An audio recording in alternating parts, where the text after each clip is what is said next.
my name is Katrin, and I'm here to talk about some of the long-term side effects from breast cancer treatment, as there are several. I'm speaking, of course, from my own experience, but there's a lot of common themes among people that have been through breast cancer treatment. Starting off with my diagnosis, February 3rd, 2020, I was diagnosed with invasive ductal carcinoma.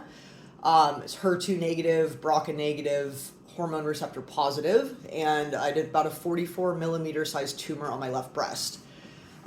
February 2020, I had a bilateral mastectomy with immediate reconstruction with expanders. They also did an axillary lymph node removal for my left armpit, my left axilla. They removed 33 lymph nodes. That's how many I had. Of those 33, 3 were cancerous, micrometastases as they call them. So during the surgery, to try to reduce my risk of lymphedema, they had a plastic surgeon there who did some kind of special vein bypass to try to reduce my risk of getting lymphedema. And then after the surgery, I did 4 months of chemotherapy, the TAC regimen, which is really common with people with my type of breast cancer. And then after that, I did 5 weeks of radiation, which I finished on September 23rd, 2020. And then 2 weeks after that, on my 40th birthday, October 10th, 2020, I started tamoxifen, which is a pill that you take every day. And if you know anything about tamoxifen, you know that it binds to the estrogen receptors in your cells and fills that space so that the estrogen that your body produces is not as readily absorbed by your cells, which is what the cancer fed upon. So it's supposed to reduce your risk of recurrence. So here I am, it's April 18th, 2023. It's been obviously over 3 years since my mastectomy. And I just want to talk about some of the long-term side effects because I'm kind of at that point where it's like, oh, it's in the past, like you went through it, it's over, like you're done, which is kind of true, but there's a lot that's not done, that's kind of never done, and that's just what I want to speak to. Starting off with the lymphedema, the first thing, about 4 months after my surgery, I started getting symptoms, and I had been doing all the stretches that they told me to do. There's all kinds of stretches that they give you to do after your surgery to try to reduce your risk, but about 4 months post mastectomy in the summertime, I would notice after I would do the dishes or use my hands a lot that my thumb would swell. It literally started with my left thumb swelling, and then it was my forefinger as well. And so the two of these would swell really badly. And then it spread to my forearm, and my forearm would start swelling. And then eventually it just moved to my upper arm. And then it moved to my left trunk, which is my chest wall, since I don't have breasts anymore because they've been removed. And so this whole area now swells. So it does not swell anymore on my fingers or my forearm. Mostly it's my left rib cage. It's right along here. And then it gets to my left upper arm if it gets really bad. Some of the things that exacerbate it are excessive sun exposure, like if I'm out in the sun for too long, dehydration, exercise, too little or too much. It's a Goldilocks zone kind of thing. There's a lot of Goldilocks zone kind of things with cancer where it's just the right amount, not too much, not too little, because if you overdo it, you're going to have a bad effect, but if you underdo it, you're going to have a bad effect. So that's kind of how it is with lymphedema. Like if I sit for a long period of time, or I'm on a road trip, sitting in the car driving for a long period of time, I start feeling it flare up, and it feels like somebody's grabbing at you, like literally like grabbing.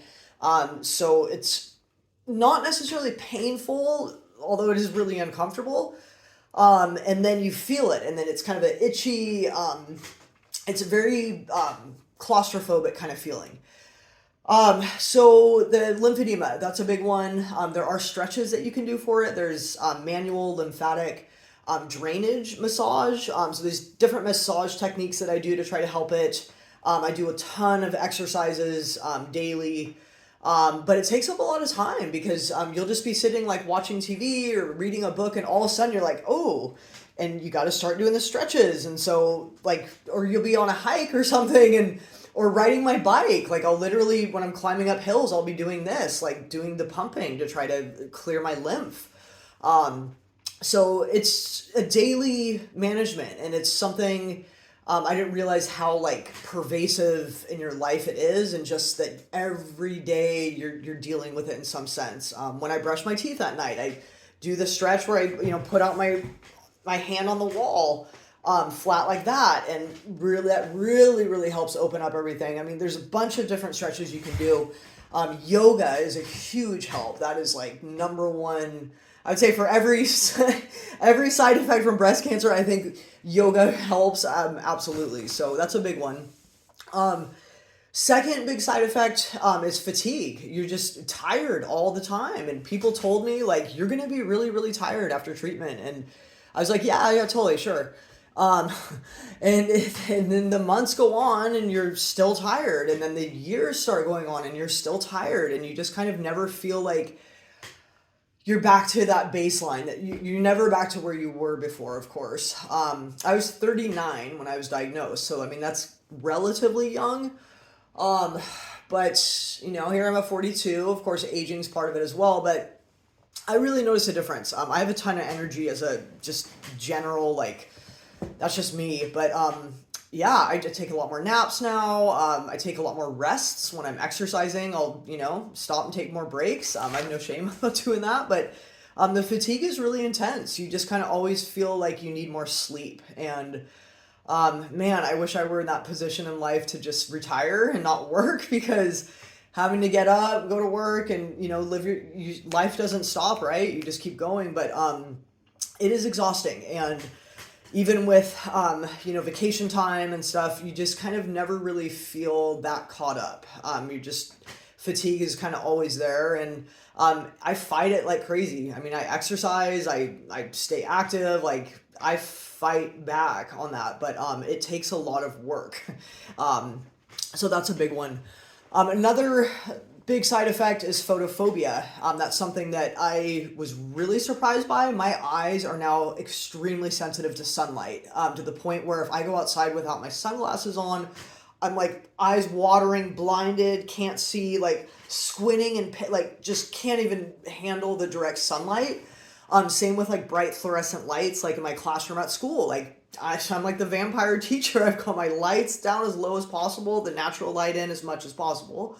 Um, but like the bright fluorescence, and it literally makes my stomach nauseous. It makes my head hurt. I get headache, and my eyes water, and I just like it's overwhelming. So this photophobia, it literally means fear of light. Of course, it's not that I'm afraid of light, but it's my eyes are literally like they just can't take it.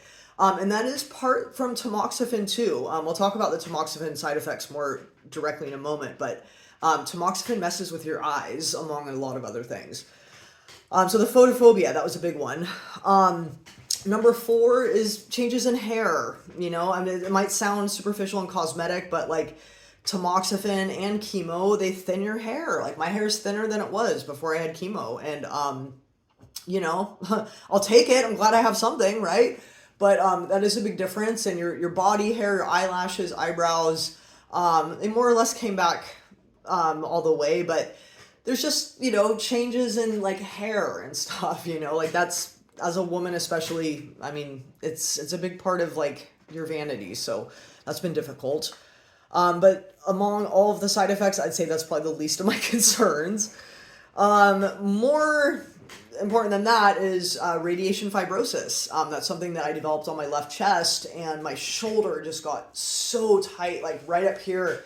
It just constantly felt like I had to stretch it like that and like that. It was just felt like this whole top portion just needed to open all the time. And I've separated the shoulder twice before just from sports, like in the past, and so it's already kind of prone to tension anyway. So now I'm at the point where, I mean, I'm stretching all the time, and it is worsened by lymphedema as well, and fibrosis worsens the lymphedema. It's like it's a negative feedback loop for both. So this left shoulder thing, and the lymphedema and the radiation fibrosis, the tightness of the chest, I have a bunch of red skin under my chest wall right here. Your skin gets, burned from the radiation basically. So I have all these like weird red marks. So yeah, the cosmetic side of it is definitely not fun, but again, the physical challenges are way harder. So that's a big one, the fibrosis.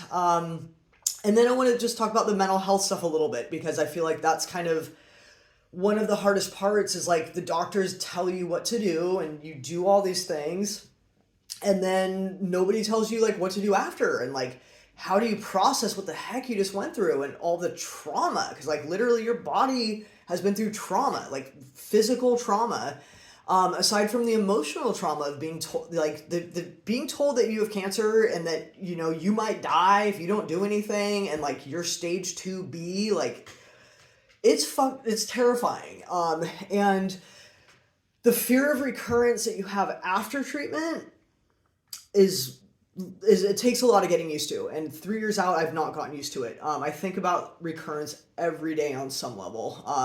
Some days are way worse than others of course and some days it's not really on the forefront of my mind but that fear of recurrence because if it comes back it kills you like it's a death sentence you know I mean it's not like common for you to have a recurrence and live through it again so the toll it takes you live in paradox. That's a great way to put it. I've talked about this before.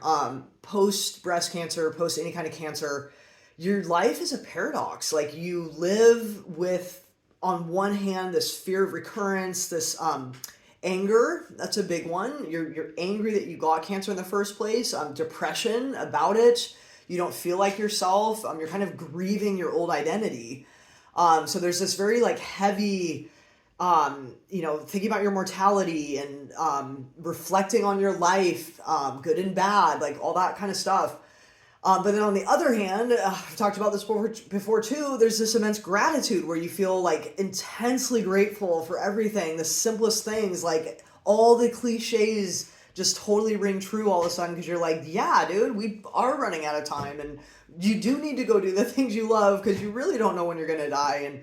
And you really start to get that like and it's funny because like I always felt like I was really passionate about life before and really grateful and like I've always had this like zest for life to go like enjoy it and like it's life is short like I've always known that you know but now it's like an urgency there's like a fire under my butt you know it's like pushing you along like go and so there's that paradox again where you're carrying the gravity of what you've been through and the all those emotions and then there's the gratitude and the levity of like oh life is a gift life is a miracle like and I have a second chance at it like don't waste it you know so mental health side it's a big piece especially post treatment you feel lonely I will say that there's a lot of loneliness because you feel like nobody really understands what you went through and like breast cancer forums and stuff online, like that's been one of my biggest helps because when I read about another woman who's describing exactly how I'm feeling, I'm like, yes, thank you, yes. But it does feel lonely, especially like, and people mean well, but, they'll make comments that are kind of dismissive of your treatment or like dismissive of like, that, oh, it's in the past and now your life is like, you're so lucky you're done with all that now. And you just kind of sometimes feel really lonely, like just like you don't you don't understand until you go through it of course but and I don't want anybody else to go through it but it is very lonely I will say like that's been a tough one and then there's kind of like along the mental health stuff too there's like I feel like a breast cancer zombie. That's kind of what I call myself. It's like you're constantly reflecting on who you were and how you're different. You're not as strong, you're tired, all these changes and stuff. So the last thing I want to talk about is tamoxifen because I feel like of all the side effects from breast cancer treatment, tamoxifen has been awful. It has been the biggest challenge for me. I've been on it for a little over 2.5 years. I'm strongly considering going off of it. I'm on 10 milligrams, which is considered half of a dose. 20 milligrams is the standard. But about 9 months ago, I really advocated to my doctors. I was already taking half of a dose anyway. I was cutting it myself because I felt like I was turning into a monster. It makes you super irritable, or makes me rather, I should say, because of course this isn't true for every woman that takes it, but The irritability is awful. Like I went from this like chill, like mellow, like kind of unflappable, like really like even keeled to hot temper, reactive, everything just you're gritting your teeth. You're so angry. You're like enraged. Like things happen and you, it's really, really awful. Like I've never struggled so bad with feeling angry and feeling irritable. So that's the number one problem. I don't like feeling cranky all the time. Like it's really, really challenging. Another one is depression. Tamoxifen is linked to depression. I've definitely had some downs, just with some other life changes happening recently, going through divorce and losing my father last year. This is my father's sweater, by the way, his Burton sweater that he used to wear snowboarding. And I'm wearing it as a comfort and as a token to him because he died of cancer on March 7th, 2022, stomach, brain, and liver cancer. And I took care of him with my sisters and his wife before he died. But seeing him die from cancer made me also think about what I would have to look forward to if my cancer comes back. So it definitely hit home in a different way. It's been an intense loss, but I'm wearing his sweater in honor of him, Laird Craig, my awesome dad, who would probably tell me if I'm feeling so angry all the time to reconsider this medicine, which is what I'm doing. So the irritability is a big one. Thirst. I'm thirsty all the time. You can probably tell right now, like I need something to drink. It makes you so thirsty all the time. I've always been a big water drinker, but now I'm like parched all the time. Thermoregulation issues. It makes you either like really hot. So like I'm going for a run and all of a sudden it's like I'm dripping sweat. I'm like super hot. Or you're outside and it's cold and you're like shivering, freezing cold. So there's not much of a happy medium between being like super hot or super cold. So the thermoregulation stuff is annoying. Hair thinning, total side effect. Hair receding, like look on my, that's also from chemo right there. And you can see, I mean, like there's hair, but see how it's white. This hair patch came back completely white. So that's what I'm trying to say about like when people talk about like, oh, you're done with treatment. It's like, no, look at that, you know? It's like, I've got hair, yeah, but like those temples, those thin patches, like that's straight up, that's from chemo right there. That is from my cold cap, probably not having been super firm there. It is not a bald spot as you can see, but it is a super thin spot. And the hair there is like white. This is like my weird white streak that I got. I had some craze before chemo, but of course now it's like, it's a little crazier. So the hair thinning and like temples receding, that is not fun at all. Skin wrinkling.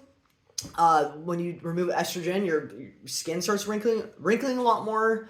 Your voice lowers. That's another one. My voice is lowered. And then there's vision changes, which I talked about earlier, the photophobia and increased risk of cataracts as well. Then there's brain fog, lack of concentration, like feeling like you can't focus on things sometimes. And then one of the scarier ones is uterine cancer risk. Going on tamoxifen really raises your risk of uterine cancers and uterine problems, like uterine thickening. Which include like fibroids and cysts. And so about a year and a half ago, I started having some pretty bad pain in my uterus. And I went in and they did all these procedures on me, which are not comfortable at all.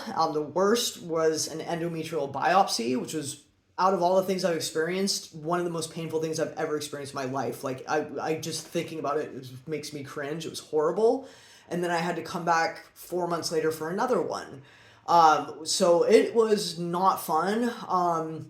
I have fibroids now as a result of tamoxifen. I never had them before. So my periods are really heavy. I have really bad menstrual cramps now. And I can feel like I can notice the changes. So that's not fun either. And then there's joint aches. It makes your body hurt. So all these things. It's like, yes, you have a second chance at life. Yes, you're like, woohoo, you're done with treatment, but you're not. And it's just kind of a lot to get used to. So thank you for listening. And every and man, because men get breast cancer as well. Every person's experience, of course, is going to be slightly different, but just ask for help, get help, whatever it is. I know exercise has been a huge help for me, yoga and meditation, and I say that with air quotes because it's always a work in progress, and some days are easier than others, and eating well, sleeping well, drinking lots of water, all those kinds of things. But yeah, it's up to you in the end to decide what to do, because nobody can make those decisions for you. And even though the doctors kind of like act like it's all easy, it's like they're not the ones going through it. They don't know what it's like. So you're the boss, and in the end, you get to decide what works for you and your body, and what risk are you comfortable taking, because you got to weigh quality of life against your risk of recurrence and find what medium works for you. So thank you for listening. Adios.